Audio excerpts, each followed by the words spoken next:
마약 투약 혐의를 받고 있는 배우 이선균 씨가 강남 학원가 마약 음료 사건과 관련해 10대 청소년들이 마약의 무방비로 노출됐던 다국적 마약 조직의 밀수 과정에 여행자를 통한 마약 밀수가 급증한 것으로 마약에 쉽게 접근할 수 있게 된 점이 10대와 20대 사이에 빠르게 번지고 있습니다.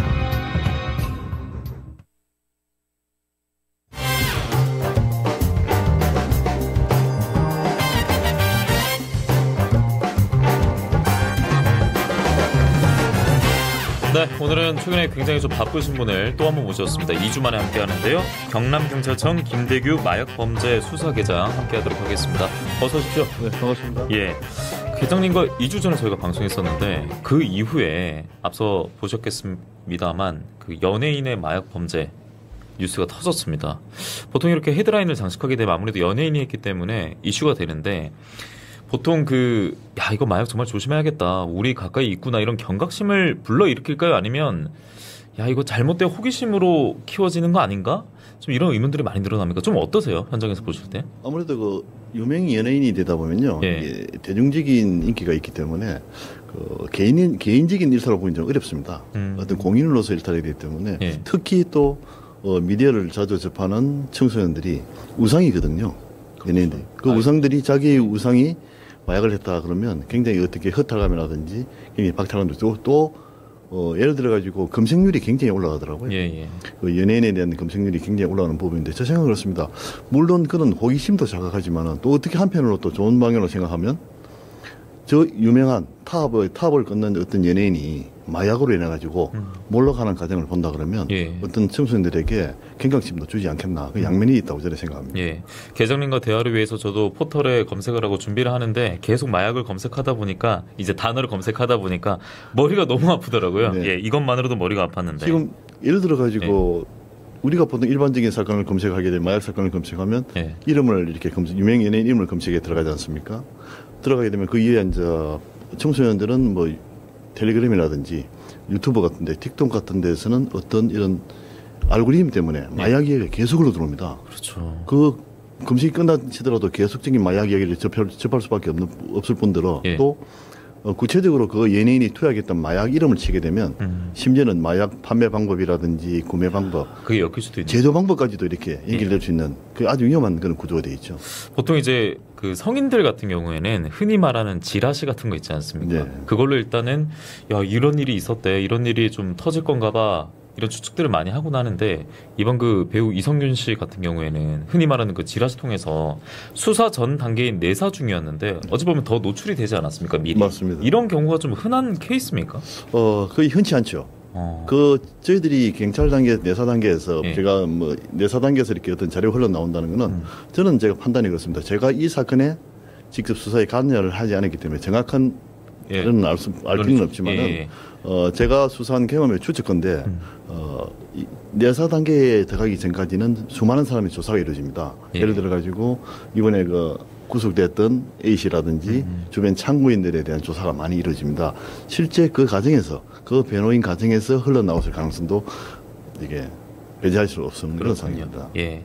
이랬든 저랬든 어쨌든 연예인의 이 마약 파장이 끝이 나지 않고 있습니다.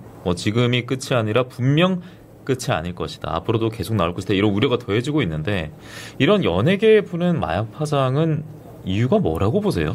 계장님께서는. 아무래도 저는 생각해. 뭐 제가 이렇게 수사를 하면서 그 사람들이 특정 연예인들이라고 이렇게 마약을 많이 하는 그런 계층은 아닙니다. 단지 아까 말씀드린 대중적인 인기가 있는 연예인이 되다 보니까 여러 사람이 주목을 받게 되고 언론이 주목을 받다 보니까 아마 이렇게 되는데 전체 통계로 봐서는 연예인이 많지 않다고 보거든요. 저는 걱정되는 부분이 예전에 우리들이 마약이라 그러면 재벌 3세라든지 특정 연예인들의 자녀들이 해외 나가서 이렇게 일탈하는 뭐 특수한 범죄를 생각했지 않습니까? 지금은 말 그대로 연령 구분 없이 나이 구분 없이 그다음에 직업 구분 없이 누구에게나 있는 지역 구분도 없어요. 맞습니다. 지역 구분도 없는 일반적인 범죄가 되어버렸습니다. 그래서 이제 마약 범죄라는 것 자체 저희들이 이렇게 앞으로는 이게 조심해야 되겠다는 생각이 들고요. 그리고 특히 제가 계속 말씀드리는 것도 예방교육 부분이 많이 필요하다 그런 생각하고 있습니다. 연예인들이 아무래도 이제 마약 범죄를 저지르게 되면은 이슈가 되지 않습니까? 그리고 주목을 많이 받는데 이 인물보다 어쨌든 그 마약이 계속 돌고 있는 거지 않습니까? 그래서 뭐 누가 유통을 했는지 이런 뭐 유통책이라든지 윗선 이런 것들이 함께 집중 조명이 돼야 되는 거 아닌가라는 생각도 들거든요. 왜냐하면 계속 연예인만 이름이 거론되다 보니까. 그런데 실제로만 수사 단계가 지금 계속 진행 중에 있을 겁니다. 실제로 이 마약이라는 게 본인이 이렇게 만들지는 못합니다. 예를 들어가지고 누군가로부터 공급을 받아야 되고 또 본인이 또 이 받았더라도 공동 투약을 했을 때 그런 부분이기 때문에 조사 과정에서 저희들이 보통 하는 방식이 뭐 휴대폰을 많이 이렇게 압수를 하게 되면 포렌식을 해가지고요 뭐 서로 주고받은 대화 내역이라든지 그러면 마약을 구매할 때 송금 내역이라든지 이런 게 충분히 있기 때문에 조사 결과를 좀 두고 보셔야 되지 않겠나 그런 판단입니다. 그렇군요. 저희가 이제 마약을 보통 접하는 경우는 영화나 드라마입니다. 예, 그리고 제가 이것도 꼭 여쭙고 싶었는데 우리가 여행 가는 해외 국가 중에서는 어느 지역에는 뭐 특정 마약이 합법화된 곳도 있지 않습니까? 특히 있습니다. 뭐 대마가 가장 많이 알려져 있는데 그래서 마약에 대한 진실 혹은 거짓 계장님께 좀 여쭤보는 시간으로 이어갈까 합니다. 제가 말씀드린 국가가 태국입니다.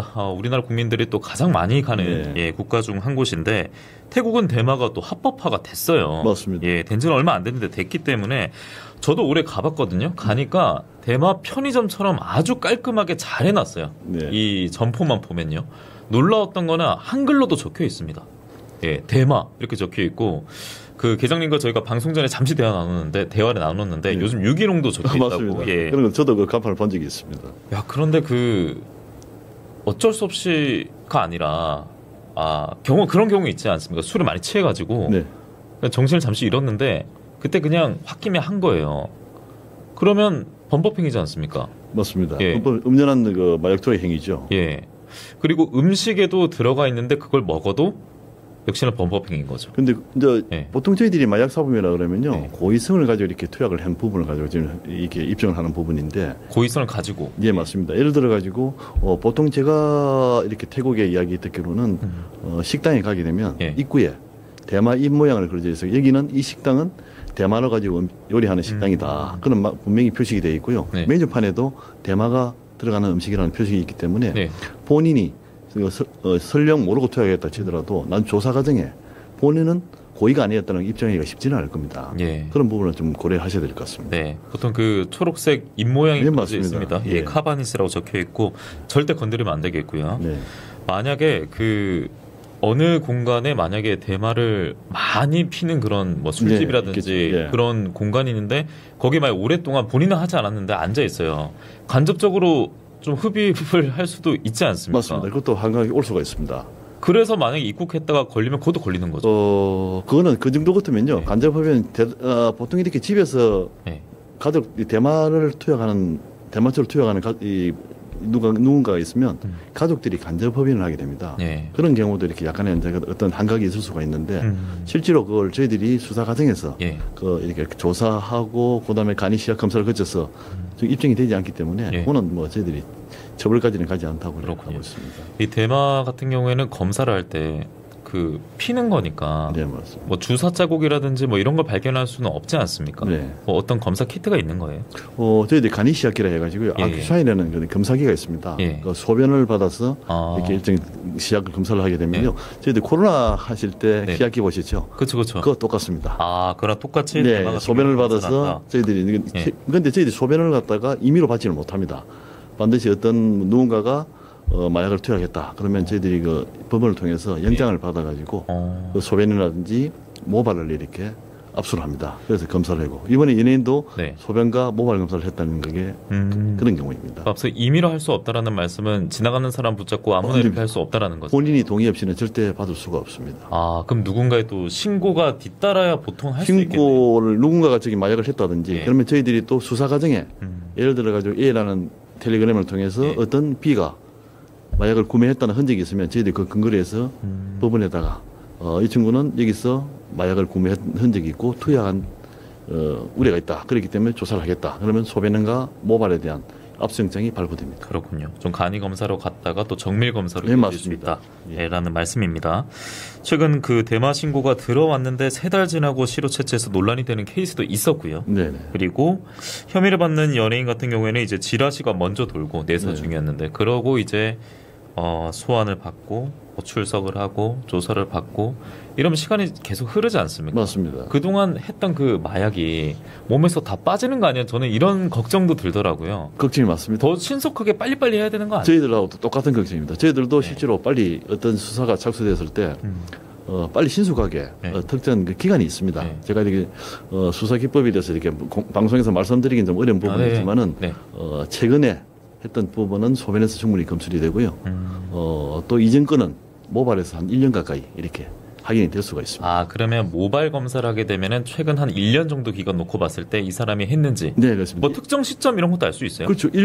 보통 한 달에 한 1cm, 2cm 정도 이렇게 성장하는 거로 나와 있습니다. 그래서 예를 들어 한 4cm 지정 같으면 한 2달 전에 투여한 거로 이렇게 저희들이 추정을 하죠. 그러면 뭐 정밀 검사하면 다 나온다라고 봐야겠네요. 나오죠. 나오는데 이제 그 부분이 이제 특정한 범죄 일시를 만들기 위해서 예를 들어 가지고 그 뭐 여러 가지 거래 얘기라든지 앞서 뭐 통한 얘기라든지 포렌식을 통해서 같이 여러 가지 증거들을 합쳐야 그게 충분히 기소가 가능한 부분까지 이제 수사를 합니다. 말씀드렸던 게 이제 영화 드라마로밖에 우리가 보지 못했기 때문에 그 최근에 더글로리라는 드라마 있지 않았습니까? 네네. 보면 염색을 합니다.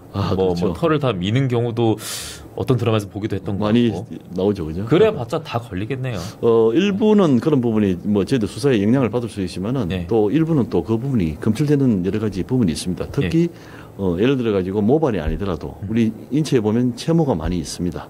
그런 부분이라든지 또 다른 시료를 통해서 이렇게 검사하는 방법이 있기 때문에 충분히 대비는 가능한 것 같습니다. 네, 저희가 이렇게 좀 말씀드리는 것은 마약은 호기심의 하나가 아니라는 걸 강조하기 위함입니다. 네, 범법행위입니다. 절대 해서는 안 되고요. 한 번은 괜찮겠지도 없습니다. 네. 절대 안 되는 마약 범죄. 저희가 수사 경력 30년, 마약류 범죄 수사만 8년 차 경남경찰청 김대규 마약범죄 수사계장과 함께 관련 이야기 나누고 있습니다. 자, 김대규 계장님 얘기를 하면은 그 지금까지 1,000명이 넘는 마약 사범을 검거를 하셨는데 그 중에서도 올해 3월 그때 검거를 가장 많이 좀 알고 계실 것 같아요. 네, 맞습니다. 그때 그 던지기 수법이 있지 않았습니까? 네, 있었습니다. 그게 뭐 최근 뭐 유행하는 수법이에요? 아니면 이거 특이한데 처음인데 이런 문제였습니까? 이전에는 저희들이 제가 마약을 이렇게 수사를 처음 할 때는 말 그대로 지역에 있는 큰 손들을 상대로 해가지고 손손 방식이라고 합니다. 손손 방식.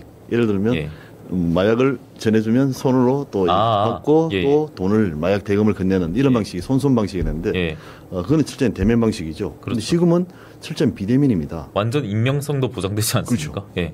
판매자와 구매자가 만날 일이 없습니다. 그러니까요. 그게 던지기 방식인데요. 간단하게 던지기 방식을 설명을 드리자면 예를 들어 가지고 우리 사회자님이 이렇게 구매자입니다. 제가 판매자입니다. 저하고 이렇게 치팅을 통해서 서로 대화를 주고받다가 마약을 살 것이냐 물어보면 그래 이제 거래가 이루어집니다. 그럼 제가 묻죠. 혹시 가상자산 비트코인 갖고 계시냐 이렇게 물어봅니다. 없다 그러면 이렇게 강퇴를 당합니다. 왜요? 왜 그 가상자산을 사용하겠습니까? 그 거래 내역이 전혀 경찰이 수사를 갖다 추적을 피하기 위한 거죠. 제가 만약에 있다 그러면 제가 이렇게 마약을 건네는 게 아니고 마약이 숨겨진 장소 그 숨겨진 장소와 그 주소를 합친 걸 좌표라고 합니다, 일명. 그 좌표를 보내줘서 본인이 원하는 시간대에 가서 원하는 장소에 가서 이렇게 마약을 찾아오는 그게 비대면 방식입니다. 이렇게 되니까 이제 뭐 우리나라가 마약 청정 국가가 아니다라고 얘기하는 것처럼 이런 식으로 거래가 이어지면은 뭐 경남은 또 절대 청정 지역이라 볼 수는 없겠습니다. 안심할 수가 없어요. 전국 어디도요. 지금은 마약 저희들이 이제 근거되는 이게 피자들을 보면요 출신이 주로 서울이라든지 경기 쪽이 돼 있습니다. 경남 지역도 물론 있지만은 지금 현재는 온라인이 발전하면서 마약의 이게 경계가 무너졌다고 보시면 될 것 같아요. 그때 그 던지기 하던 사람들이 또 청소년이기도 하지 않았습니까? 네, 그 당시에 제가 근거했던 피해자가 한 100명 정도 됩니다. 그 중에 단순 투약자가 79명이고요. 실제 이제 판매책으로 저희 드라퍼 역할을 일명 던지게 하는 그 운반책들이죠. 21명이었는데 그 중에 10대도 한 명 포함되어 있었고요. 17명이 20대, 30대 초반에 청년들이었습니다. 그 당시에 여기 이제 주로 이렇게 드라퍼를 들어갈 때 보면 18명 대다수가 이게 어떤 도박이라든지 어떤 이게 빚에 빠져가지고요. 이게 좀 파산자들이 경제 파산들이 많았습니다. 큰 돈이 필요한 사람들, 급돈이 필요하니까 예. 자기들이 어떤 이렇게 사이트 포털 같은데 뭐 아르바이트 구한다, 고액 알바 구한다를 통해서 이렇게 들어갔어요. 이것도 그냥 바로 뽑히진 않습니다. 예전에는 그냥 이렇게 알바 형식으로 사용했는데 지금은 정식 직원으로 채용합니다. 그러니까 그게 참 웃기기도 하더라고요. 예. 저희들도 그 공고문을 봤는데 뭐 퇴직금 같은 것도 뭐 맞습니다. 얘기하지 않았습니까? 주급이 얼마 정도 되시겠습니까? 주급이요? 예, 주급이 350, 450을 준다고 이렇게 광고를 합니다. 월급 말고 주급이? 맞습니다. 야. 한 달에 한 1,300까지도 이렇게 가능하다고 이렇게 당연히 혹하게 접근했겠네요. 그 지금은 예. 보통 면접을 보는 과정에 신분증과 주민등록을 달라 그럽니다. 그런데 마약 판매 조직이 이걸 주기 쉽지는 않거든요. 예. 저는 이제 이 구매자 입장에서는 돈급전이 필요하니까 자기 신분을 노출하면서까지 그걸 일을 하겠다는 거죠. 예. 이미 처음부터 마약을 배달하는 일은 알고 있었습니다. 저희들도 제가 예. 최근에 근거했던 10대 여성인데요. 한 달에 1년 정도 일했는데 한 1억 3천을 벌었더라고요.